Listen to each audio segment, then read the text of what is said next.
So what's going on, guys? Bucks here and welcome back to some more MotoGP 20. So today we are going to be doing another 100% race here on the channel. Last time out we did it at the Jerez Grand Prix, which is the opening round of the season.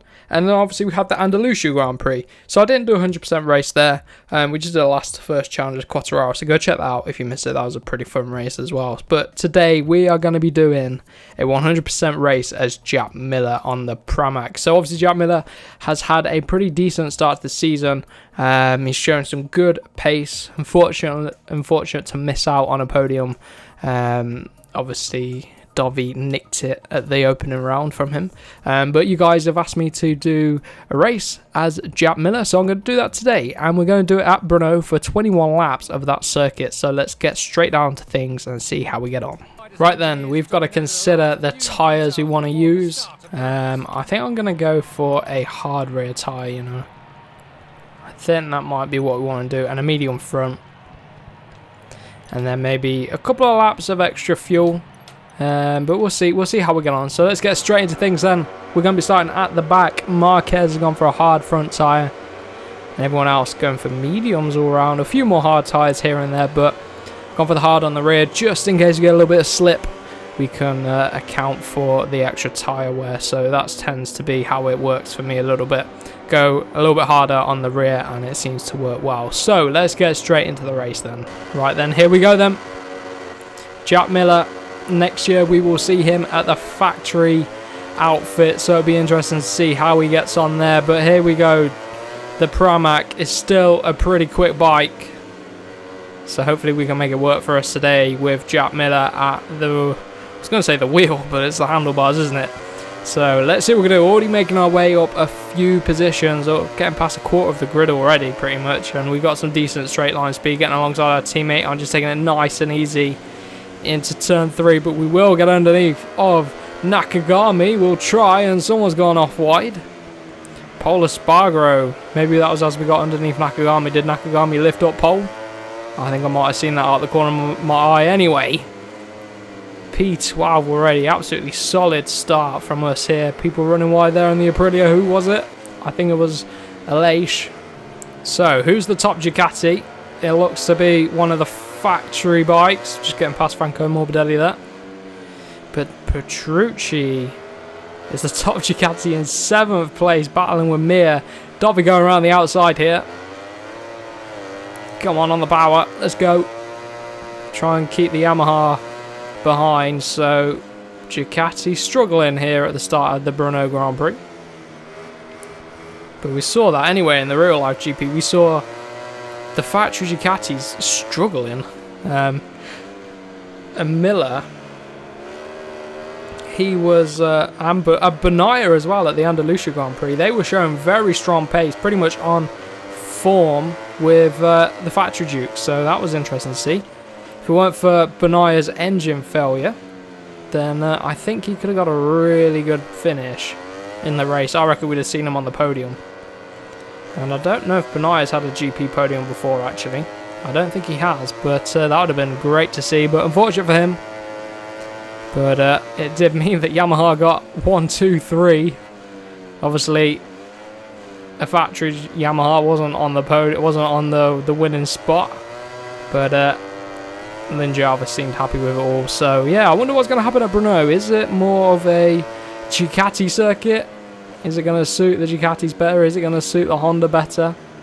I wonder how Marquez will get on with his arm. There's lots of questions we'll be asking going into this Grand Prix.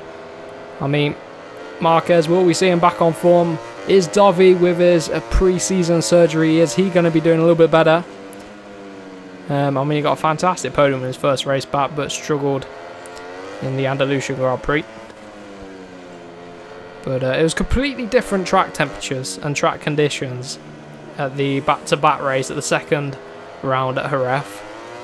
And obviously Yamaha found something and they made it work. They learned from their mistakes from the first time round and made it work. I mean, Quartararo and Vinales had pace anyway, but Valentino, he managed to correct his mistakes and got on the podium too. So good to see Vale on the podium again. But here we go, up the inside of Dovizioso. He's going back around the outside on the brakes. going the long way around. I'm going to try to take this tighter line. Oh, come on. He's just got the better traction, but again, if we go later on the brakes, we can keep him at bay. Yes, job done. Miller working well then. Dovi struggling, and on to Petrucci next, just under a second up the road. And Petrucci, he's going to KTM, isn't he? He's going to KTM. Wonder what they're going to be doing next season. They've had some pretty decent form. That KTM's a decent bike this year. Especially with, Brad Binder. Didn't he get 5th place in qualifying or something like that? So, is this the year where it's a turning point for KTM and next year? So maybe Petrucci will be pleased to be going to KTM, but Zarco certainly wasn't. I mean, Zarco would have been hoping to get the second Ducati ride, and as far as I can see, no one's confirmed it yet, but it'd be interesting to see who's going to get that second Ducati ride. I mean, obvious choice would be Dovizioso, but they don't want to pay his salary from the last I heard. I mean, Crutchlow, could he go back to factory Ducati? I don't think so. He did say he was in talks with Ducati, but whether that means the factory team, does that mean Avinti? I mean Zarco would love a chance at the factory Duke. So they've got options, but they need solid seasons. They need solid riders, in my opinion. So Miller and Dovi would be a lineup to be fearful of, and I think they should just re-sign Dovi. But I mean, it is what it is. Paul Espargaro did well as well in the opening round at Jerez. And of course, he's going to the factory Ducati team next season. So, not factory Ducati, what am I about? The factory Honda team alongside Marquez. I don't think he can beat Marquez. But I mean, he's going to do better than Alex Marquez, who's obviously struggling a little bit. But it is his only done 2 rounds on the GP bikes. But saying that, we saw Quartararo last year on the GP bikes for the first season, and you know, he's done pretty well ever since. But you never know, Alex Marquez could show up at Brno. But we'll see. And then Marc Marquez then. I haven't read up on his fitness, so is he going to be in shape? I've seen some of the bruising on his arm though. If you look at the pictures on the internet, his arm looks so sore. So bruised. No wonder he couldn't ride his bike. He's mad for trying, but I mean, he'd kick himself if he didn't try, so obviously that's why he's trying. But yeah, he's mental. He's a crazy man. Fearless, isn't he? Here we go. Get on with the inside of Petrucci. This is good. Bit of Palmo 2 down the straight helped. Looking after the tyres well. They're really in a good operating window. And the classic corner where I get understeer at, but we'll get Petrucci back. No problem. A bit deep into turn 8, but again, we can sort it all out into 9. Hook up a nice exit, hopefully. On the power. Got Brad Binder behind. Brad Binder's making moves. See what the gap is to Mir. I think it's Mir, and then it's Crutchlow and then Rins. See if we can break into the top 5. I don't know who's leading. I don't even know what the fastest lap times are like, but I need to start pushing on a little bit. Brno is a track I traditionally struggle at anyway, so we'll just see what position we can get. I always struggle here in career mode, but doing 100% race around here will be good for me actually. It's good practice at this track. Especially on a bike where it's not the best bike on the grid. The game only considers it 80% performance, so 1.2 basically to Mir. Yeah, Mir ahead. So let's see if we can start to close this gap down, shall we? And once we're onto the back of these 3, we've got a bit of work to do. We've got to get past Crutchlow, then Rins, and then there's another gap to the next group of bikes. 55.1, I think that might be our personal best, but we've caught up to Mir pretty much. Just went quiet for a lap just to try and focus and catch up to me, and we've done just that. So hopefully in the next few sectors we can start to line them up. We've been close, but we've just got to bridge that gap now. I need to get right onto his rear tyre. Obviously the heat from his exhaust could start overheating our front tyre. At the minute the tyres are feeling epic. The tyres haven't felt this good at this track ever, but they're in the perfect operating window. And this is where we get a good run down the hill. The Ducati just picks up the pace, gets going, and then we're all over the back of Mir and the Suzuki. Obviously the Suzuki not as a powerful bike, but it's agile. Look, he'll get a good run through here. Saying that, we get a half decent run, to be fair. Don't want to start spinning up the rear too much, but trying to get alongside Mir then. Here we go. Bit of a flick back. If we can get underneath of him, get a decent exit side by side with the Suzuki man, and we're through. Just got to hold it on the brakes now, and then we'll go after the Honda of Crutchlow. Of course, this is a factory Honda. Ooh. It's just in the LCR team. He does have factory support, HRC contract, I believe. Which I'd love to see him on that Repsol Honda next year. I'm really like... I suppose that he is getting on a bit, but Espargaro is younger, so... Yeah, I don't know. I'd just love to see Crutchlow on the Repsol Honda, even if it's for a year or two. Here we go then. 54.6 from Marquez. That is the pace of the race. Up front, Quartararo, Vinales, Rossi behind him. 55 flat, so about 4 tenths off the front runner now. Which isn't too far off considering we're on a Pramac. I would take that, but oh. Jack Miller's usually right up there, but Marquez is a bit of an alien, isn't he? He's on a completely different tier to the aliens in MotoGP. There's aliens, then you got Marquez. That's pretty much how it is now. But once we get past Rins, it's Valentino Rossi who's fallen into the clutches of Rins and us now. So maybe the Yamaha starting to struggle a little bit, at least at the hands of Rossi. So let's keep on pushing. I've got Mir behind as well, so we don't want to get stuck into a battle with Mir. But I want to get in some clear air again. Still looking after the tyres really nicely too. Look at this. Rins has caught right up to Valentino Rossi. Rossi struggling with the pace. If we get stuck behind Rossi, then Rins and Crutchlow could go. Crutchlow will be thinking exactly the same thing. And look, Rins is going for it. Look. He's trying it, isn't he? He's getting on different lines, so we need to pick up the pace. I'll be using a little bit of power mode too. And yeah, we're probably a little bit... Whoa, huge stoppy coming down the hill into turn 10. Tricky old corner to get right at times.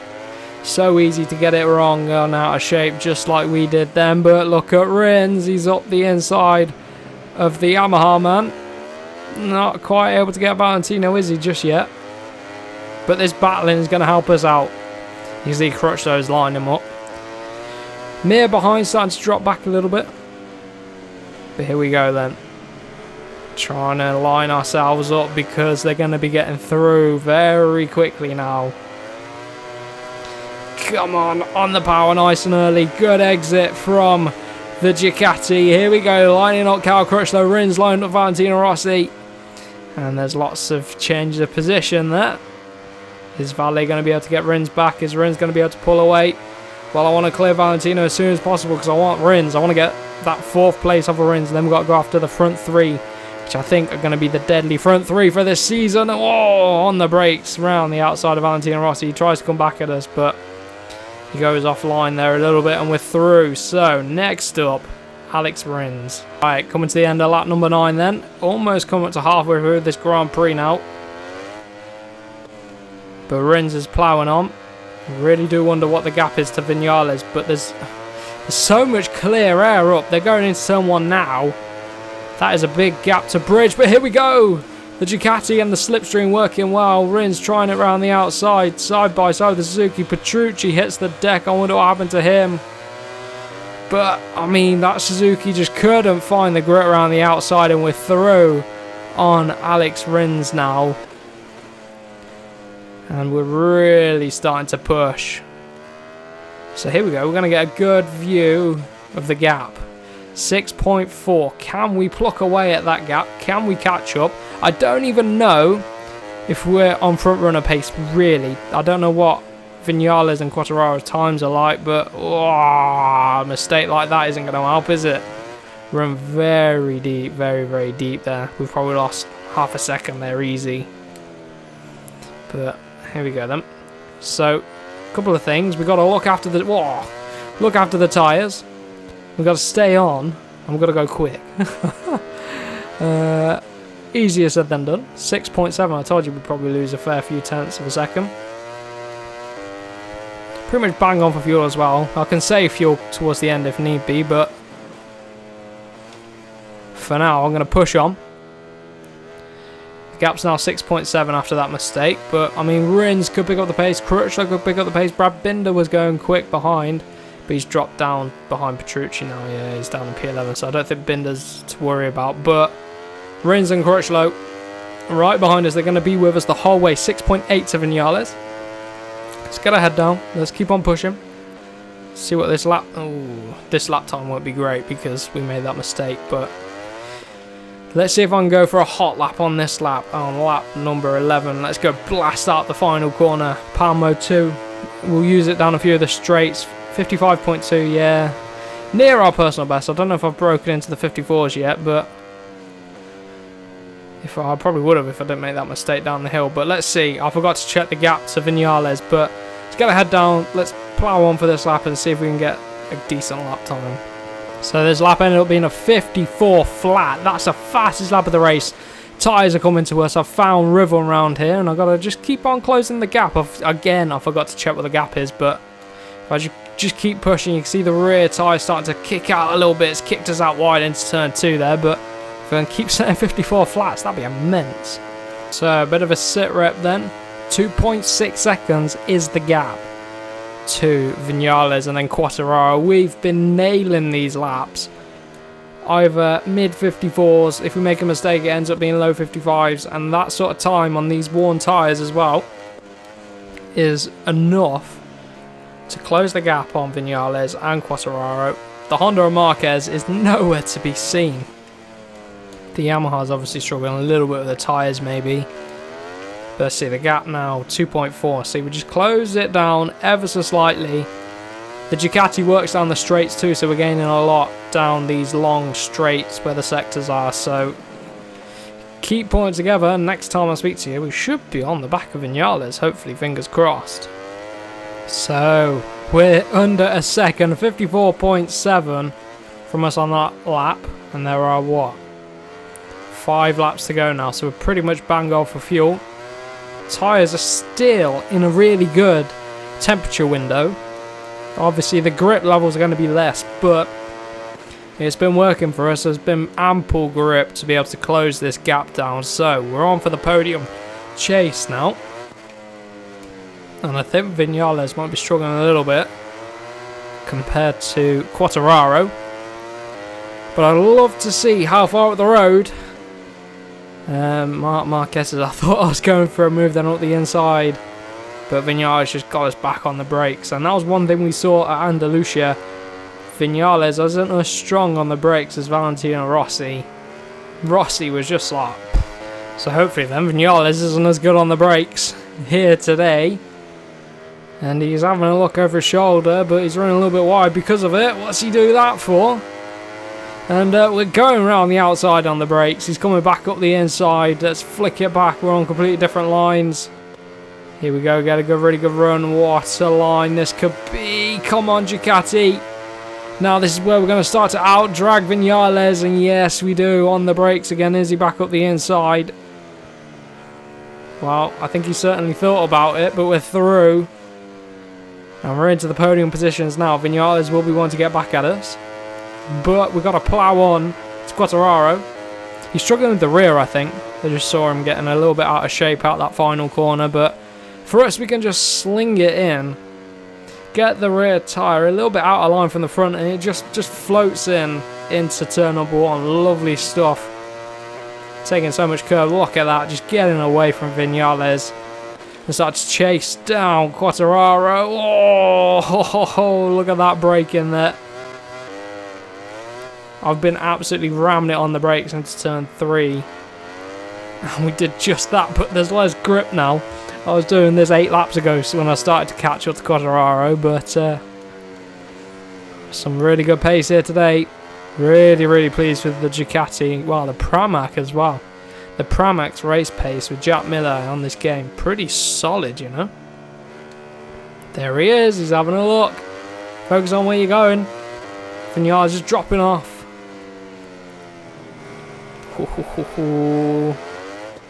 See, we got a good run. Out of turn 9. Oh, stuck in behind it. Oh, I just couldn't get the power down. That's the problem when you get this late on in the Grand Prix. Again, couldn't do anything. Let's take a nice tight line. I'm going to get a screenshot for the thumbnail, but when we get back, it's going to be straight onto Quartararo. Right, then we didn't get a brilliant exit, but Quartararo's going slowly. I've just had to take complete avoiding action and almost go straight round the outside, side by side through turn 12. Back on the power. We've only got 3 laps left to go after this one, so Quartararo's going to be holding on. Here we go. Storming on the brakes. Whoa, where's he going? Why did he go around the outside? Where on earth was he going? But Marc Marquez has already crossed the line. He is way off. How far up the road is he? 11.8 seconds up the road is Marc Marquez. But anyway, we're through on Quartararo. I don't think the Yamahas have looked after the tyres as well as we had. We had so much grip, so much confidence on the brakes. And he backed off early and tried to slingshot back into us, but he ended up going around the outside, which ain't going to work for him. And we chuck it into turn 3. And let's see. 11.6. Yeah, the gap's about the same to Marc Marquez. He must just be in cruise control now. Just get home mode. I mean, well, for him, no. He'll be going for fastest lap on every lap left in this race. But it looks like if we can just hold on.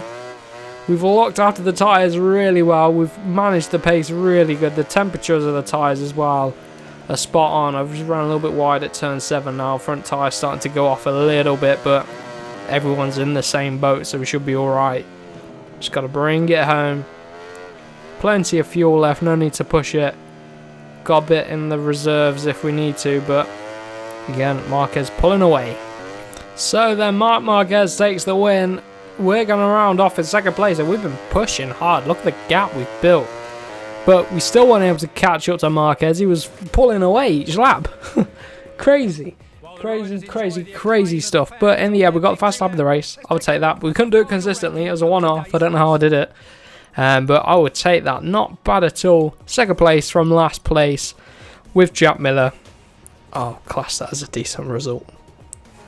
So that's been it for today's video. I hope you guys really have enjoyed this second 100% race we've done on MotoGP 20. It's been a fun one, and next time out we go to a different track in the 2020 season. I will do that track as well, so make sure you let me know down below which ride you want me to do next. I'm thinking maybe I'll go for Polar Spargaro. That's what I'm thinking, Polar Spargaro.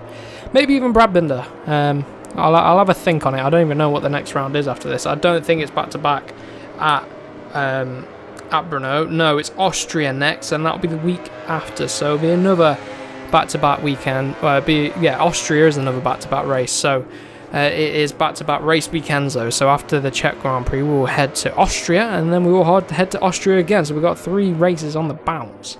That is good. So next week, do expect a 100% race at Austria, and let me know who you want me to be. Do you want me to be Polar Spargaro? I'm thinking Polar Spargaro. But anyway, I hope you guys really do go on to enjoy the actual GP at the end of the week on the Sunday. So for now, let me know your thoughts down below, and I will see you guys in the next one.